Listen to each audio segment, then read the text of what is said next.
Assalamualaikum murid-murid. Hari ini kita nak tahu apa itu tanda baca. Tanda baca ialah tanda yang digunakan dalam penulisan atau binaan ayat. Okey, baiklah. Tanpa tanda baca, ayat yang kamu bina itu mungkin akan jadi salah ya. Okey, jadi pentingnya kamu tahu apa itu tanda baca supaya kamu boleh bina ayat dengan betul dan seterusnya kamu boleh menghasilkan satu karangan ataupun kamu boleh menulis dalam perenggan dengan baik. Okey, kita tengok apa itu tanda baca. Pertama, huruf besar ya. Huruf besar, huruf A, B, C sampai Z tu huruf besar ya. Kedua, tanda titik. Yang dalam kelas cikgu selalu sebut tak lalat kan, tanda titik ya. Kemudian yang ketiga, tanda koma. Dia macam wow terbalik ya. Kemudian tanda soal. Okey.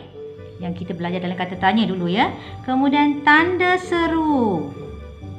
Okey, bila kita gunakan kata seru macam contohnya aduh sakitnya kakiku. Okey, nanti ada tanda seru. Okey, dan yang terakhir adalah tanda sempang. Okey, bila kita gunakan kata ganda, nanti kita kena letak tanda sempang di tengah-tengah. Okey, kita akan bincangkan dengan lebih lanjut. Okey, yang pertama, tanda baca yang pertama adalah huruf besar ya. Okey, huruf besar. Bila nak guna huruf besar? Mula-mula ayat. Kita tengok contoh ya. Ibu sedang memasak. Okey, ibu ni I ni mesti huruf besar kan? Sebab dia mula ayat. Walaupun ibu bukan kata nama khas, tapi bila mula ayat dia kena huruf besar. Okey, kemudian yang kedua, yang saya dah sebut tadi, kata nama khas. Okey, contoh. Kucing kesayangan Ana bernama Abang Elon. Okey, kamu tengok. Ana A huruf besar. Abang Elon nama kucing ni pun huruf besar. Sebab apa?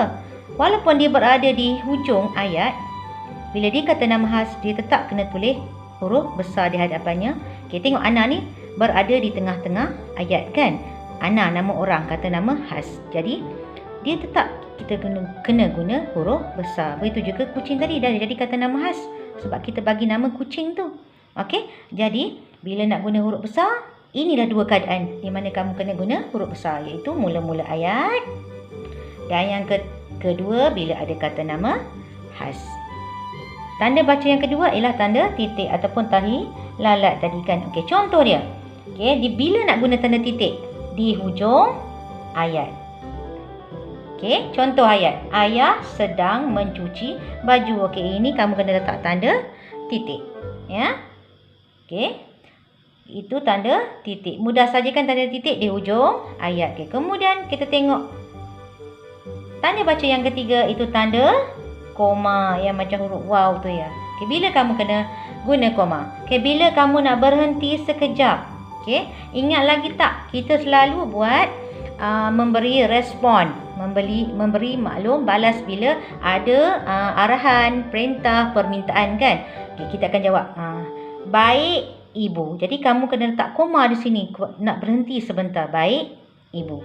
Kamu tak boleh baca baik ibu, baik ibu. Mesti baik ibu. Jadi bila nak berhenti sebentar, kita guna tanda koma ya.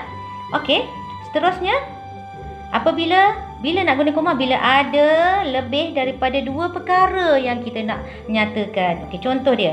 Ali suka membaca, melukis dan memancing. Okey, kat sini kita kena letak koma. Sebab kalau kita tak letak koma, dia akan jadi macam ni. Ali suka membaca, melukis dan memancing. Jadi kita kena berhenti sebentar selepas membaca. Jadi Ali suka membaca, melukis dan memancing. Okey. Jadi itu masanya bila kamu guna tanda koma. Okey, kita sambung dengan tanda baca yang keempat, iaitu tanda soal. Okey, bila nak guna tanda soal? Bila ada kata tanya ataupun ayat tanya. Okey, ini contoh ayat tanya. Di mana kamu tinggal? Di hujungnya kamu kena buat tanda soal. Di mana kamu tinggal? Okey, kamu kena tekan sikit ya sebab ada kata soal ya. Okey, tanda soal. Seterusnya, tanda baca yang kelima adalah tanda seru. Huruf I yang terbalik ni. Bila guna? Okey, contoh ayat dia. Bila ada ayat seruan. Aduh. Okey, tengok koma. Kita berhenti sekejap ya. Aduh, sakitnya kaki. Okey, di hujung kena letak tanda seru. Okey, ataupun dalam kelas cikgu selalu kata, "Tahniah, kamu telah berjaya menulis dengan cantik." Kat ujung cikgu akan buat kata seru, tanda seru. Okey, sebab itu adalah ayat seruan. Okey, kemudian yang terakhir adalah tanda sempang. Okey, tanda tolak ni bila nak guna? Bila ada kata ganda. Ini kata ganda, kura-kura. Kena letak tanda sempang di tengah-tengah.